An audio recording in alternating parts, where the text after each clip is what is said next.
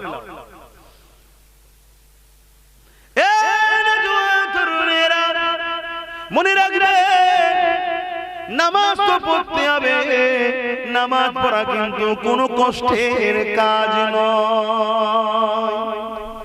যদি কেউ না পড়ে শয়তান থেকে গিরাস করে ফেলেছে তাই, নচেত নামাজ কোনো কষ্টের কাজ নয়।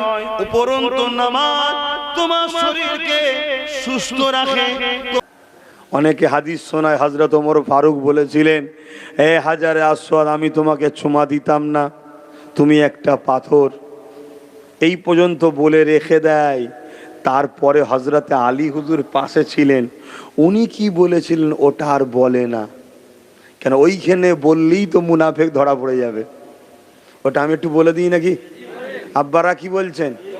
ওটা একটু আমি বলে দিই। হযরত ওমর ফারুক হুজুর যখন বলেছিলেন, হে হাজারে আসওয়াদ, আমি তোমায় চুমা দিতাম না, তুমি একটা পাথর, তুমি আমার উপকারও করতে পারবে না, ক্ষতিও করতে পারবে না। হযরতে মাওলা আলী শেরে খোদা, যিনি এলেমের দরজা, যিনি এলেমের দরওয়াজা, তিনি বলে উঠলেন, ভাই উমার, আমি রাসূল পাক সাল্লাল্লাহু আলাইহি ওয়াসাল্লামের জবান থেকে শুনেছি, এটা অন্য পাথরের মতো পাথর নয়, এ পাথর মানুষের গুনাহকে টেনে নেয়। জোরে বলুন সুবহানাল্লাহ। এবং যারা মুনাফিক হবে কিয়ামতের দিন তাদের বিরুদ্ধে আল্লাহর কাছে ইনি সাক্ষী দেবে যে আল্লাহ অমুক অমুক মুনাফিক ছিল। সৌদি আরবে প্রকাশ্য বেঈমান নাকি যায় না, এখন তো যাচ্ছে, কথা বুঝে আসছে না? নাই, অনেক লোক সৌদিকে দলিল বানাতো, জানেন তো নাকি? সৌদি নাকি দলিল। তা সৌদি যদি দলিল হয়, সৌদিতে এখন কি হচ্ছে, নাচ গান সব চলছে, তাহলে জায়েজ করতেন না? হ্যাঁ, সৌদি দলিল নয়, দলিল দুটো, কিতাবুল্লাহ আর হাবিবুল্লাহ। আর এই দুটোর মধ্যে থেকেই আমাদের সহজের জন্য আরো দুটো কিতাব, ইজমা ও কিয়াস, আদিল্লাতুল ইসলামে আরবাতুন, শরিয়াতের দলিল চারটে, মনে থাকবে। কিন্তু মূল কটা? কোরআন, কালামুল্লাহ আর হাবিবুল্লাহ। কালামুল্লাহ আর হাবিবুল্লাহ। হাদিস তো বেশক জানি, কিন্তু হাদিস, এক হাদিস দ্বারা আর এক হাদিসকে রদ করা হয়েছে, বাতিল করেছে, হুজুর নিজে মনসুখ করেছে। কথা বুঝে আসছে? এজন্য নবী বললেন, মান আহাব্বা সুন্নতি, যারা আমার সুন্নতকে ভালোবাসলো। মান আহাব্বা হাদিসই বলেনি, কেন সব হাদিস বিশ্বাস করা যায় হক, কিন্তু সব হাদিস আমল করা যাবে না। এক হাদিসের মধ্যে আছে আল্লাহ নবী বলেছেন তোমরা কবর জিয়ারত করবে না, কবরের কাছে যাবে না। অপর হাদিস আল্লাহ নবী বলছেন তোমরা কবরের কাছে বেশি বেশি যাবে, কবর দেখলে তোমাদের আখিরাতের কথা মনে পড়বে। তাহলে কি হবে? তাহলে প্রথম হাদিসটা দেখতে হবে এই দুই হাদিসের কোন হিজরিতে, কোন সনে আল্লাহ নবী কোন হাদিসটা বলেছেন। এই এত ডিপ আপনাদের ঢোকার ক্ষমতা আছে কি? তাহলে একটা হাদিস বলছে রাসূল পাক সাল্লাল্লাহু আলাইহি ওয়াসাল্লাম এক হিজরিতে, বুঝাবার জন্য বলছি যে তোমরা কবরের কাছে যেও না। 2 হিজরিতে আল্লাহ নবী বললেন তোমরা কবরের কাছে যাবে।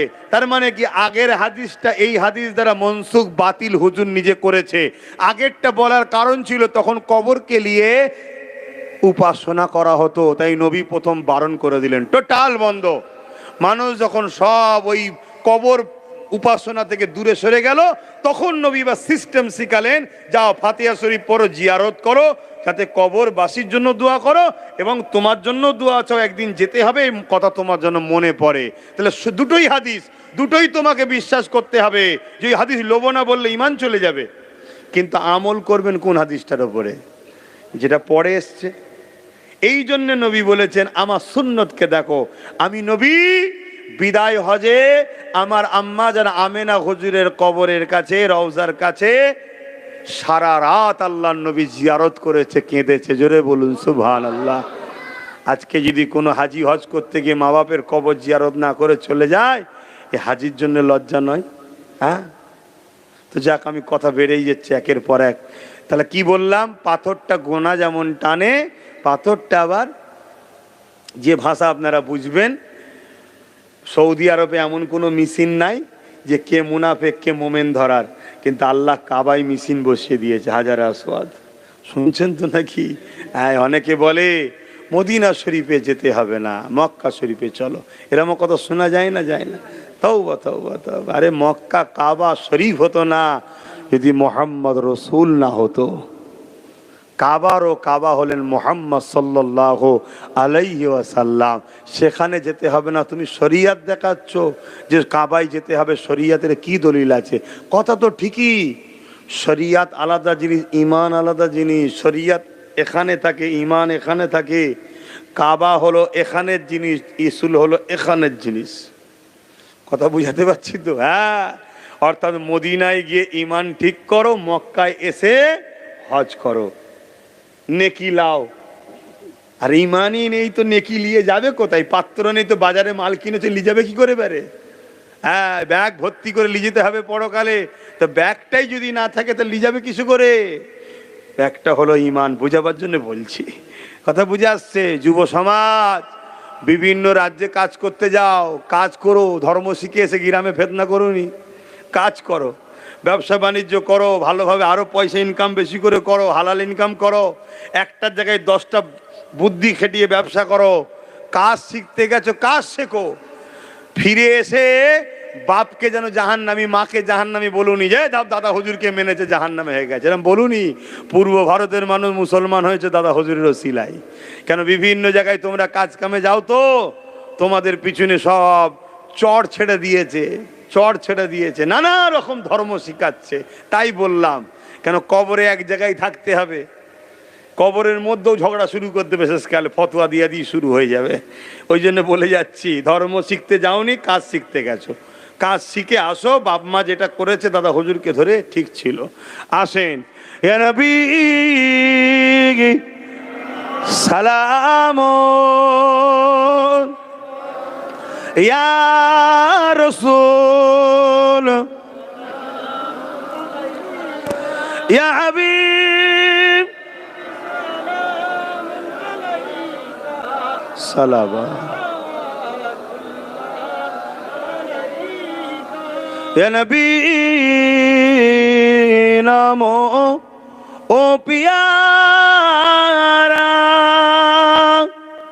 ইয়া রাসূল নামো পিয়ারা, अर्श बर हक ने पुकारा, सजीबे गोम्बर हक हमारा, या नबी सलामो, या रसूल सलाम, या हबीब सलाम, सलावत।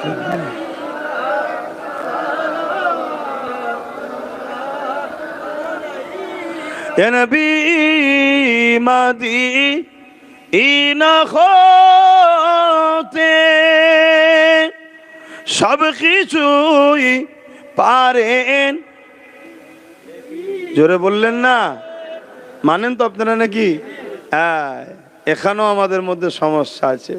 হ্যাঁ, অনেকে বলে আল্লাহ সব দেখতে পায়। আচ্ছা, আল্লাহ সব দেখতে পায়, এটার মধ্যে কোনো আশ্চর্য আছে? তা আল্লাহ তো তিনি মালিক, তিনি তো সব দেখবেই। কিন্তু আশ্চর্য তো ওটাই যে আল্লাহ এমন একটা সৃষ্টি করেছেন, সেই সৃষ্টিকেও সব দেখার ক্ষমতা দিয়েছে। জোরে বলুন সুবহানাল্লাহ। হ্যাঁ, আল্লাহ দেখতে পান আর নবী দেখতে পান, দুই দেখা কিন্তু এক নয়। এক হলে তো আবার শিরক হয়ে যাবে। তাহলে কি? আল্লাহ নবীকে দেখার ক্ষমতা দিয়েছেন, নবী দেখতে পান। আর আল্লাহকে কেউ ক্ষমতা দেননি, তিনি খোদ মালিক। জোরে বলুন সুবহানাল্লাহ। কথা মাথায় ঢুকছে? এগুলো সব মাথায় রাখবেন। এগুলো ইমানের সাথে সম্পর্ক, ইমানের সাথে সম্পর্ক। কবরে 3টে প্রশ্ন হবে, আর ইমাম বুখারী বলছে একটা প্রশ্ন হবে, ইমাম মুসলিমও বলছে একটা প্রশ্ন হবে। ইমাম বুখারী, ইমাম মুসলিম একটা প্রশ্ন হবে কবরে, আর বাকি আরো হাদিসে আছে 3টে প্রশ্ন হবে। আমরা 3টোও মানি, একটাও মানি, কিন্তু এর পিছনে কারণ আছে। কবরে মেন প্রশ্ন হলো মুহাম্মদ সাল্লাল্লাহু আলাইহি সাল্লাম সম্বন্ধে দুনিয়ায় তোমার কি আকীদা ছিল বলো। শুনছেন? প্রথম ঘাটিতেই যদি ধরা পড়ে যান তাহলে তার অন্য দেশে যাওয়াই হবে না। কি কবরেই যদি ধরা পড়ে যায় তাহলে ময়দানে বিচার তো পরে হবে। হ্যাঁ, আর কবরে ভাইটাল প্রশ্ন কি? আমার নবীকে হাজির করিয়ে দেখানো হবে, বলা হবে ইনি হলেন মুহাম্মদ সাল্লাল্লাহু আলাইহি সাল্লাম, ইনার সম্বন্ধে তোমার দুনিয়ায় কি আকীদা ছিল, কি ধারণা ছিল, কি রায় ছিল বলো। এই আব্বাস সিদ্দিকী বল। ফেরেশতা জিজ্ঞেস বল, যখন তুই ওয়াজ করতিস ইনার লিয়ে কি শোনাতিস, ইনার লিয়ে কি বলতিস, ইনার কথা এলে সাইড দিয়ে সরে যেতিস না মানুষকে খুলে খুলে বলতিস, ইনাকে লোককে চিনাতিস না ইনাকে ঢেকে রাখার চেষ্টা করতিস, তোর আকীদা কি ছিল ইনার সম্বন্ধে বল। শুনছেন তো নাকি? ইমাম, মুফতি, পীর সাহেব খানকায় বসে দিয়েছিল একটা ঘর যাচ্ছে যাক, হ্যাঁ শান্তি দরকার, কিসের শান্তি অশান্তি? আমার ঘরে ঢুকে আমার বেটিকে কেউ নিয়ে যাবে, আপনি বলবেন একটা বেটি যাচ্ছে যাক, বাকি 3টে তো আছে। হ্যাঁ, সেদিন বুঝে নিয়েছিলাম আমাদের মাথায় যখন গাদ্দার বসে গেছে আমাদের জন্য ভয়ানক দিন আসছে। তাই সেদিন থেকে 10 বছর হয়ে গেল আমি চিৎকার করছি ওয়াকফ বাঁচাও, ওয়াকফ বাঁচাও, ওয়াকফ বাঁচাও। এই সমাজের এক শ্রেণীর আলেম উলামা, মুফতি, মৌলানা, মুসলিম এক শ্রেণীর আমার বিরোধী সেই দিন থেকে করে আসছে। কত কি ছোট বড় কথা বলেছে, আমার বাপ তুলে মা তুলে গাল দিয়েছে আমি হক কথা বলার জন্য, আজও বলছে। তবে মনে রাখবেন, আমি আবার বলে যাচ্ছি, জাহান্নামে 2 শ্রেণীর লোক যাবে। কোন মুফতি মৌলানা মায়ের লাল থাকে আমার কথা কেটে দিতে বলুন। জাহান্নামে 2 শ্রেণীর লোক যাবে। এক শ্রেণীর লোক পাপ করার জন্য জাহান্নামে যাবে, আর এক শ্রেণীর লোক পাপ অন্যায়ের বিরোধী না করার জন্য জাহান্নামে যাবে। শুনছেন তো? এই জাহান্নামে অনেক বাপ মা যাবে। বাপ মা কেন? ছেলে অন্যায় করেছিল, বাপ মা রোকেনে। যদি কোনো বাপ বলে আমি রুকি বাবা শোনে নে, তুমি কেমন রোকো আব্বা, তেজ্য পুত্র করতে পারো না? তুই আমার কথা শুনবি নি? বাপ বলে মানবি নি? তোকে আজ থেকে ছেলে বলে আমিও মানিনি, বেরিয়ে যা। শুনছেন না শোনেন? সব জমি জায়গা যা আছে চল মসজিদে দান কর দে, আল্লাহর রাস্তায় দে। তো ছেলে সিধে হবে না মানে? করি আমরা? আল্লাহর জন্য করতে পারিনি না, ওই ছেলেই তোমায় জাহান্নামে টেনে নিয়ে যাবে। আমার আজ কি কষ্ট হচ্ছে আপনাদের, কি করব বলেন বাবা? আমি যদি হক কথা না বলি কিয়ামত দিন আল্লাহ আমাকেও জাহান্নামে দেবে। আমারও ছাড় নেই, হুজুরের ছেলে বলি কি আল্লাহ বলবে আই নাকি, ফেরেশতা হুজুরের ছেলে এসছে গো, একটু পালকি টালকিতে জান্নাতে নিয়ে যাও। আমি হুজুরের ছেলে তোমাদের কাছে, আল্লাহর কাছে ও দাস। আল্লাহর কাছে কে? একটা দাস আমি। তোমাদের কাছে আল্লাহ একটা পার্থক্য করেছে, শিক্ষক ছাত্র, শিক্ষক ছাত্র একটা পার্থক্য তৈরি করেছে। ইমাম মুসল্লি, ইমাম মুসল্লি, এটা একটা পার্থক্য আল্লাহ দুনিয়ার জন্য করেছে। কিন্তু তোমরাও আল্লাহর দাস দাসী, আমরাও আল্লাহর দাস, ইনিও আল্লাহর দাস। আমাদের আল্লাহর কাছে আমরা সবাই সমান। আল্লাহর কাছে সে তত বেশি প্রিয় যে যত বেশি আল্লাহর দাসত্ব করে। জোরে বলুন সুবহানাল্লাহ। হুজুরের ছেলে যদি আল্লাহর দাসত্ব না করে আর আম ঘরের ছেলে যদি আল্লাহর দাসত্ব বেশি করে, আল্লাহ তার উপরে খুশি হবে, হুজুরের ছেলের উপরে খুশি হবে না। তবে হ্যাঁ, বংশ মর্যাদা একটা থাকে।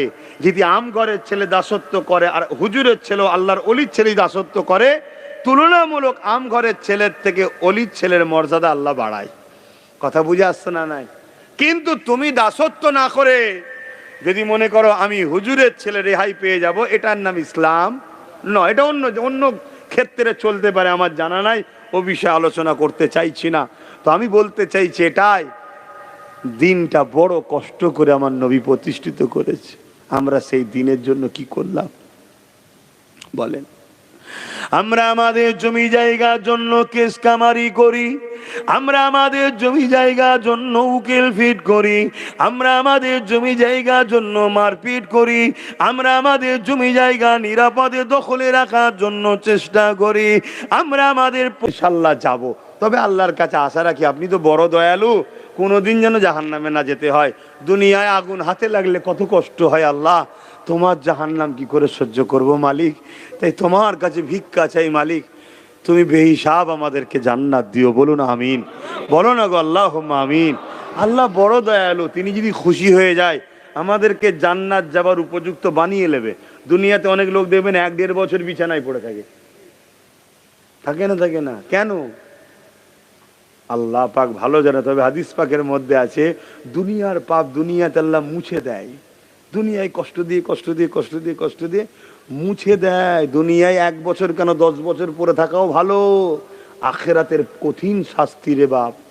ওর পাপকে আল্লাহ মুছে দিয়ে ওকে আল্লাহ কলমা পড়তে পড়তে তুলে নেয়। জোরে বলুন সুবহানাল্লাহ।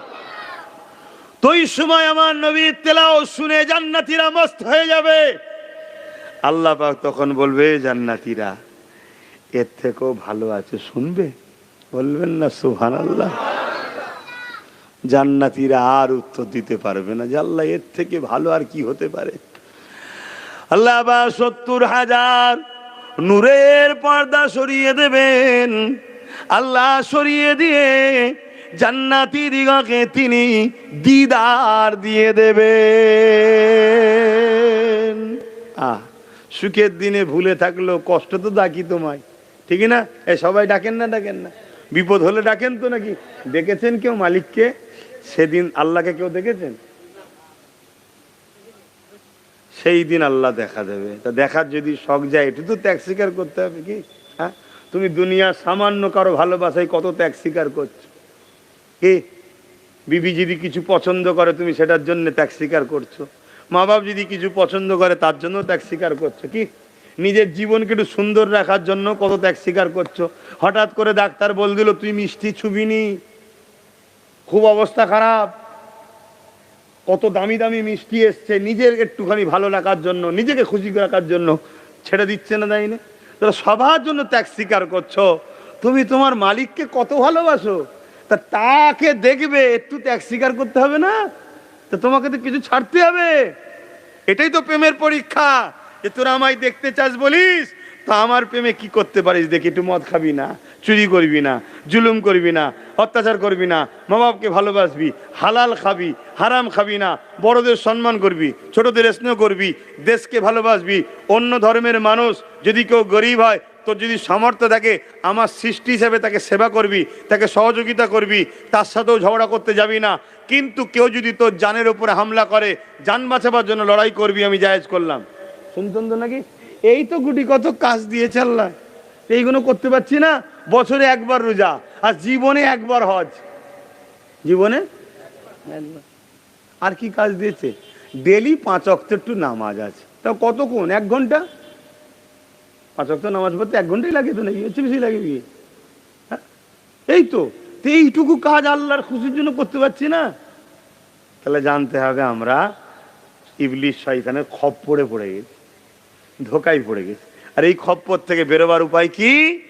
কলেমা জিকির বেশি করে করতে হবে। এবং এই যে ওলির স্মরণে জলসা করছেন, আল্লাহর ওলিদের সঙ্গে বন্ধুত্ব করতে হবে। আর আল্লাহর ওলিদের সঙ্গে বন্ধুত্ব করবেন, আল্লাহর ওলি চিনবেন কি করে? যার কাছে গেলে দেখবেন আপনাকে সে নবীকে সঙ্গে জুড়তে চাইছে। যে দেখবেন আপনাকে কার সঙ্গে জুড়তে চাইছে? নবীর সাথে, জানবেন সেই আল্লাহর ওলি। জোরে বলুন সুবহানাল্লাহ।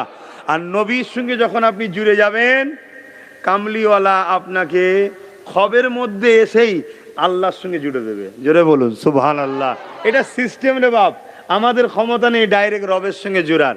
ওটা আল্লাহ একজনকেই পাঠিয়েছেন, মোহাম্মদ রাসূলুল্লাহ সাল্লাল্লাহু আলাইহি সাল্লামকে। আমাদের কাজ আপনাদের ঘরে নবীর সঙ্গে জুড়া। কিন্তু হচ্ছে আজকাল কিন্তু নবীর থেকে ছাড়ানো হচ্ছে। তো যাক, আল্লাহ পাক বলবেন এর থেকে সুন্দর শোনো। আল্লাহ পাক তেলাওয়াত করবেন, বিসমিল্লাহির রহমানির রহিম। আর রহমান আল্লামাল কুরআন খলাকাল ইনসান আল্লামাহুল বায়ান। সূরা রহমান আল্লাহ তেলাওয়াত করবে। জোরে বলুন সুবহানাল্লাহ। আরো জোরে বলুন। এটা কি দেখার, এটা কি শোনার শখ নাই? হ্যাঁ, তো দুনিয়াতেও তো একটু জান্নাতের বাগানে বসা অভ্যেস করতে হবে। তো যাক ভাই, সময়ের দিকে খেয়াল করে আর বেশি বাড়াচ্ছি না, একটু সালাম দেবো। বসে দেন না দাঁড়িয়ে দেন? হ্যাঁ, দাঁড়িয়ে যান। ইয়া নবী সালাম।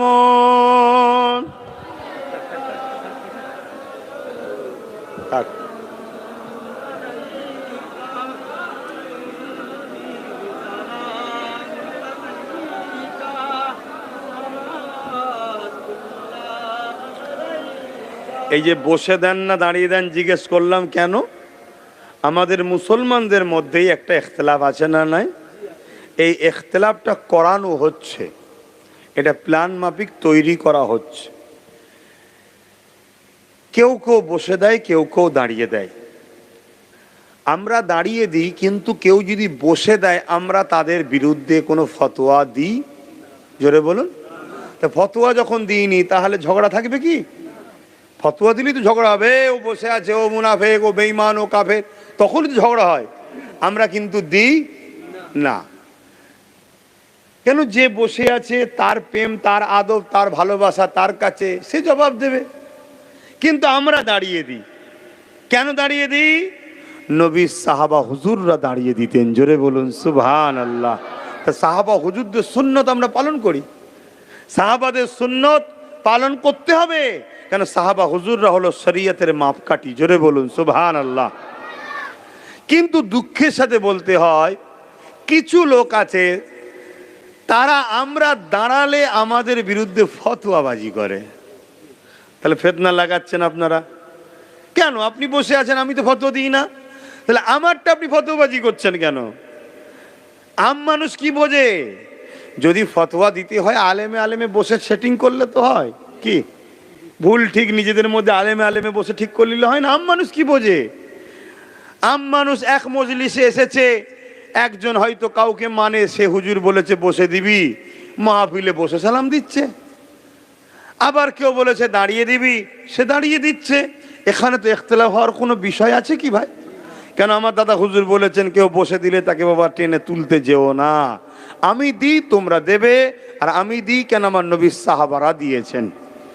কেউ বসে দিচ্ছে, নিশ্চয়ই তার হুজুর কিছু তাকে শিখিয়েছে।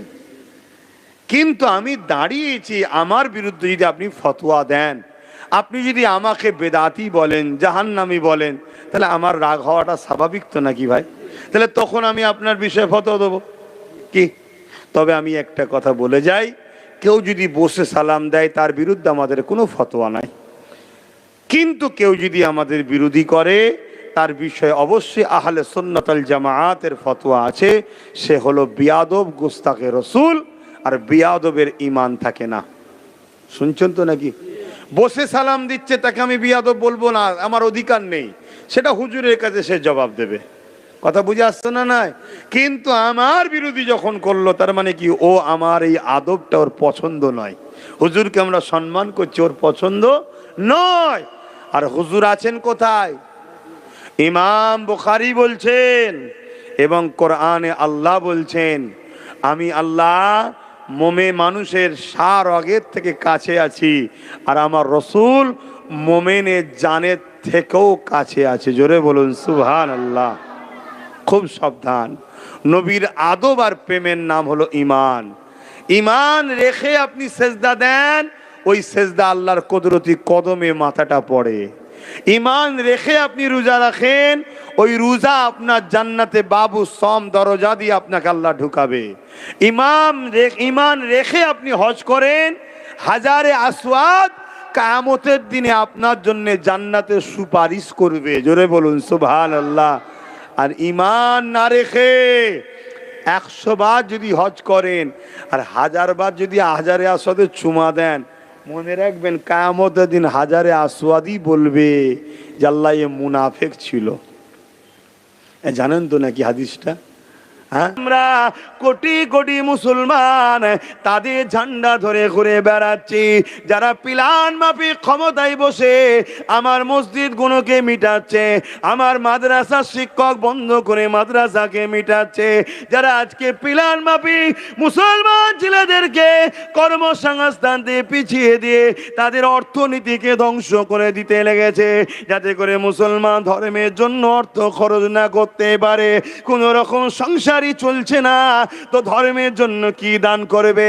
এই নানা রকম ষড়যন্ত্র যারা করতে লেগেছে, তাদের বিরোধী তো দূরের কথা, আমরা তাদেরই ঝান্ডা ধরে ঘুরে বেড়াই।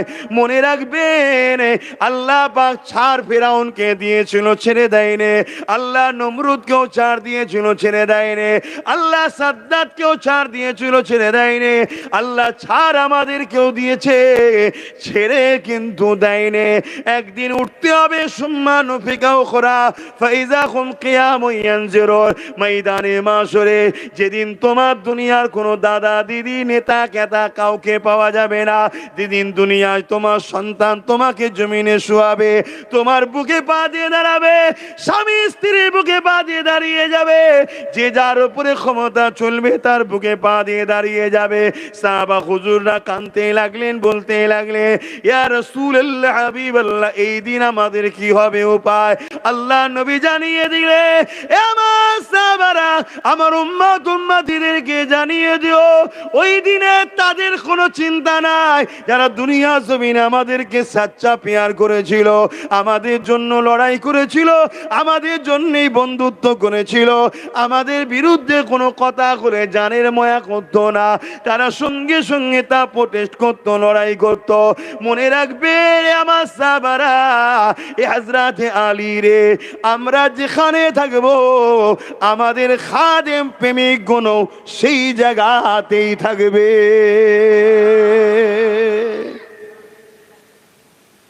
এত সহজ। সারা জিন্দেগিটা কাটালাম ইসলামের বিদ্বেষদের সাথে, সারা জিন্দেগিটা উঠা বসা করে কাটালাম ইসলামের দুশ্মনদের সাথে, সারা জীবনটা তাদেরকে সহযোগিতা করলাম, আর তারা আমাদের সহযোগিতায় উঠে আমার দিনকে গাল দেয়, তারা আমাদের সহযোগিতায় উঠে আমার দিলের গাল যারা দেয় তাদেরকে শেল্টার দেয়, আমার ইসলামকে যারা ছোট করে তাদের পিছনে ফোর্স দেয়, আর তাদের বিরুদ্ধে যে কথা বলে তাদেরকে হুমকি দেয়। আর তুমি বলছো পরকালে আমি নবীর শাফাত লব, আমি জান্নাতে যাব, আমি নামাজ পড়েছি। এই নামাজ পড়েছি, ৭২টা দল জাহান নামে যাবে, তারা নামাজ পড়েই যাবে। জানেন না আমার নবীর হাদিস? কি গো, জানেন তো নাকি? ৭২ দল জাহান নামে যাবে, তাদের মধ্যে লোক থাকবে না, আলেম থাকবে না, তারাও রোজা রাখবে, হজ করবে, নামাজ পড়বে, দাড়ি রাখবে, টুপি পরবে, মসজিদ থাকবে, মাদ্রাসা থাকবে, কোরআনের শিক্ষা, হাদিসের শিক্ষা সব থাকবে, তারপরও জাহান নামে যাবে। সাহাবারা জিজ্ঞেস করলেন, হুজুর কারণ কি? আল্লাহ নবী বললেন, তাদের অন্তরে আমি নবী, আমার হাইয়া, আমার আদব প্রেম থাকবে না। শুনছেন?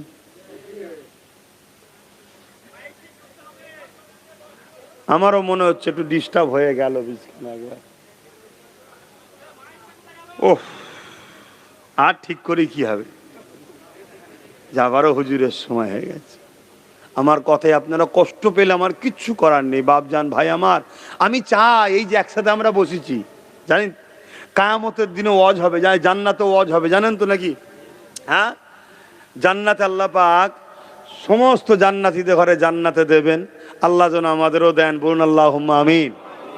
তা ওই জান্নাতে যখন চলে যাবে, যাবার পরে আল্লাহ পাক বলবেন ফেরেশতাদের ঘরে দিয়ে, আল্লাহ জান্নাতীদের ঘরে বিভিন্ন নাদ, বিভিন্ন যে ভাষাগুলো আপনারা বুঝবেন, বাংলায় সঙ্গীত বলে, তবে এই সঙ্গীতের সঙ্গে মিলাবেন না, এটা নয়, সেটা জান্নাতি সুর হবে, যেটা শুনে মানুষ দিবানা হয়ে যাবে। জোরে বলুন সুবহানাল্লাহ। আল্লাহ বলবে, এর থেকেও কি সুন্দর কিছু শুনতে চাও? জান্নাতীরা তখন বলবে, আল্লাহ এর থেকেও সুন্দর সুর, এলান, নাদ বা কিছু তেলাওয়াত হতে পারে? আল্লাহ পাক হযরতে দাউদ আলাইহিস সালামকে বলবেন, নবী দাউদ আলাইহিস সালাম, যিনাকে আল্লাহ সুর দিয়েছিলেন খুব সুন্দর, নদীর ধারে যখন জবুর কিতাব পড়তেন, আর পানির মাছগুলো সব এসে ডাঙার কাছে এসে সব শুনতো। জোরে বলুন সুবহানাল্লাহ। হায় হায় হায়। আর আজকে আমরা যখন বলি, আমাদের ছেলেরা গল্প করে, মাঝখানে এদিক ওদিক করে, মোবাইলে ব্যস্ত থাকে, শুনতে চাইনি। কতটা দূরত্ব হয়ে গেছে আমাদের দেখুন। তারপরে হযরতে দাউদ আলাইহিস সালাম যখন তেলাওয়াত করবেন, ওটা শুনে জান্নাতীরা, ইনশাআল্লাহ আমরাও, বলুন ইনশাআল্লাহ, আশা করতে, আল্লাহ তো বলেছে নাকি, এবং আল্লাহ বলেছে লা তাকনাতু মির রাহমাতিল্লাহ, যে আমার রহমতের উপরে আশা করে আমি তাকে নিরাশও করি না। জোরে বলুন সুবহানাল্লাহ। আবার বলছি, রহমত বলতে হুজুর, রহমত বলতে হুজুর, এটা মাথায় রাখবেন। অর্থাৎ হুজুরকে যে হৃদয়ে রাখে আল্লাহ তাকে নিরাশ করে না, এটা মাথায় রাখবেন। তো ভাইরা আমার, আমার আল্লাহ পাক তার হাবিবকে এত ভালোবাসে, পিয়ার করে, এটা প্রিয় ভালোবাসার ফল। তো এই সময় জান্নাতীরা অবাক হয়ে যাবে, আল্লাহ ফেরেশতাদের থেকেও সুন্দর। আল্লাহ বলছে এর থেকেও কিছু সুন্দর শুনবে। জান্নাতীরা অবাক হয়ে যাবে, আল্লাহ এর থেকেও সুন্দর হতে পারে? আল্লাহ পাক তখন আমার নূর নবী, দয়ার নবী হাবিবুল্লাহকে বলবেন, আপনি তেলাওয়াত করুন। জোরে বলুন সুবহানাল্লাহ। আমার নবী পাক সাল্লাল্লাহু আলাইহি ওয়াসাল্লাম সূরা ইয়াসিন পড়বে। জোরে বলুন সুবহানাল্লাহ। আমার নবী যখন পড়বে, কিতাবের মধ্যে আছে, আমার রাসূল পাক সাহাবাদের শোনাচ্ছেন। আর নবীকে কে শুনিয়েছে? জোরে বলুন আল্লাহ। আল্লাহ পুরো জান্নাত যেন সব কিছু থমকে দাঁড়িয়ে গেছে। বছরকে বছর কেটে যাবে। এ আমাদের মতো তেলাওয়াত নয় রে বাবা।